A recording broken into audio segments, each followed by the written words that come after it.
Hi students, in the last class we saw the problem number 4 on the profit prior to incorporation. Okay, so now in this class we will see one more problem on that. Okay, so now see, the company limited was incorporated on 1st July 2013 to take over the business of Ahmed as from 1st April 2013. Okay, so the following was the profit and loss statement for the year ending 31st 3 2014 is given. Okay, so now this A limit is incorporated on 1st July. Okay, so it means what? So it is the financial year, you know that. Okay, so it's ending 31st March 2014 means what? It is started from 1st April 2013. Okay, so this is the financial year. Okay, so from this 1st April 2013 to 30th June 2013, whatever the months are there, so this is the prior period, and from this 1st July 2013 to 31st 2014, it's a after period. Okay, or it is pre-post incorporation. Okay, so now see, this is the information is given. So this with the help of this information we have to prepare the profit prior to incorporation. Okay, as well as the additional information is given. So now see the additional information. Sales up to 1st July 2013 amounted rupees 1,60,000 and thereafter rupees 2,40,000. Okay, so it means what? For the prior period it's a 1,60,000 and for the post period it's a 2,40,000. Okay, so this rent paid at rupees 200 per month. Okay, so the rent was paid rupees at 200 per month. Okay, so now see in the problems they given the rent and rates. Okay, so now see here rent and rates also given. So in the problem, so see here rent is given. So in the problem, this solution. Okay,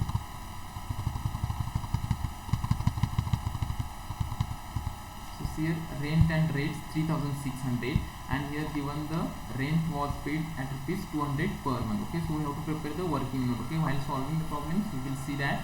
And bad debts up to 30th June 2013 were rupees 400. So in the problem also given the bad debts 1,600. Okay, so now see up to 30th June. Okay, up to 30th June means what? 1st April 2013 to 30th June 2014 were rupees 400 and whatever the remaining amount is there, so this remaining amount is for the post incorporation period. Okay, so now see the solution.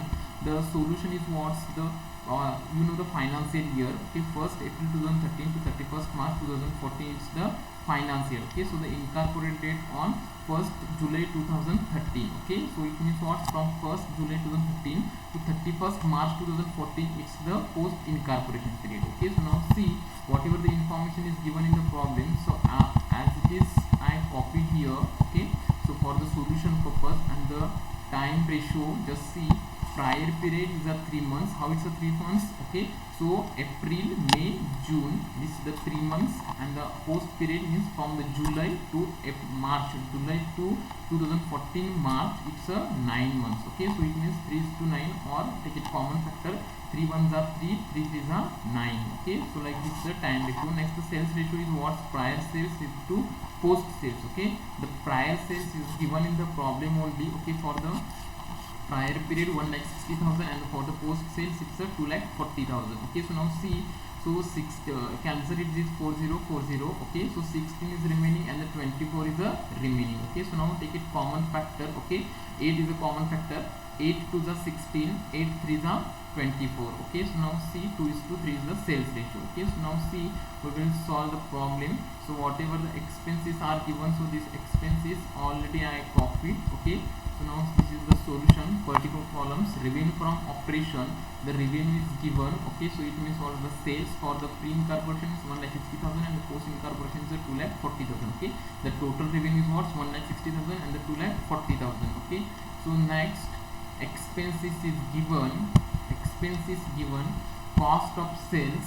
Okay, the cost of sales is the 2,60,000. So this cost of sales we have to bifurcate under the sales ratio. Okay, so 1,60,000 into 2 divided by 5 for the pre-incorporation is what? Rupees 1,04,000 and 2,60,000 into 3 divided by 5 for the post incorporation is 1,56,000. Okay, so this salaries and allowances 72,000 is the total amounts. These salaries and allowances we have to distribute under this time ratio is a 1:3.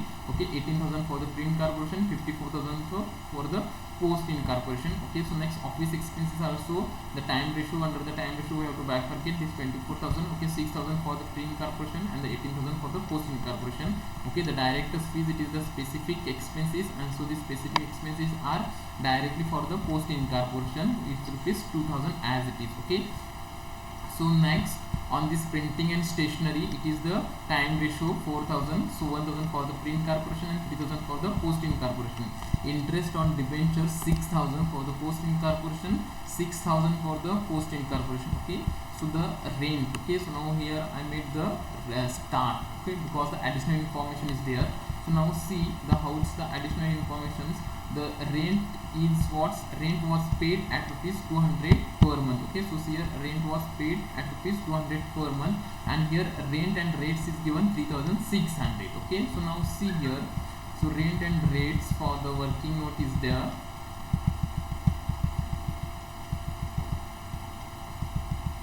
Rent paid rupees 200 per month. Okay, so 200 into 12, it's a 2,400.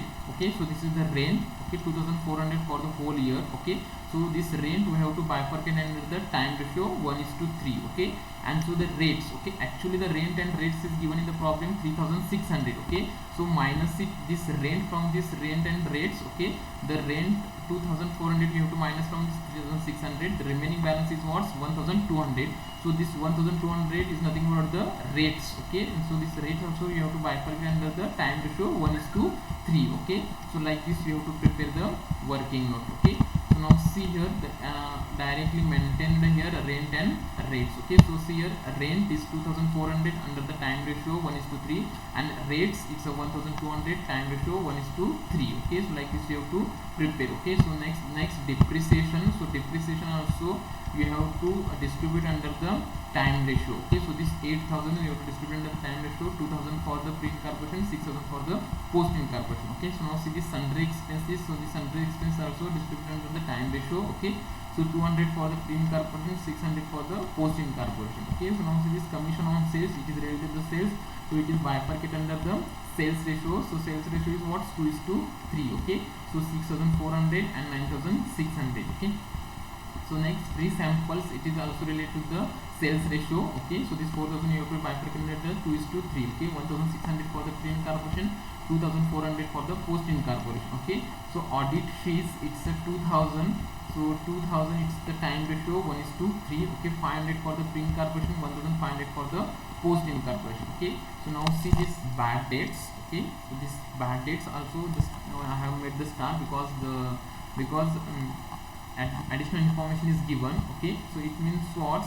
So out of that 400 up to 30th June 2013. Okay, up to 30th June. Okay, so it means for the prior period for 400, and whatever the remaining is there amount, so this remaining amount for the post incorporation 1,200. Okay, so like this we have to do. Next formation expenses, it is the specific expenses, so directly we have to post to the post incorporation rupees 2,000. Okay, so like this we have to solve the problem. Okay, so now see this total expenses for the pre incorporation, this total expenses is what? 1,41,000, and the total expenses for this post incorporation is what? 1,65,000. Okay, so now you have to ascertain the capital profit or capital loss, or the net loss or the net profit. Okay, so now see the capital profit is for the pre incorporation is 19,000. How it's a 19,000?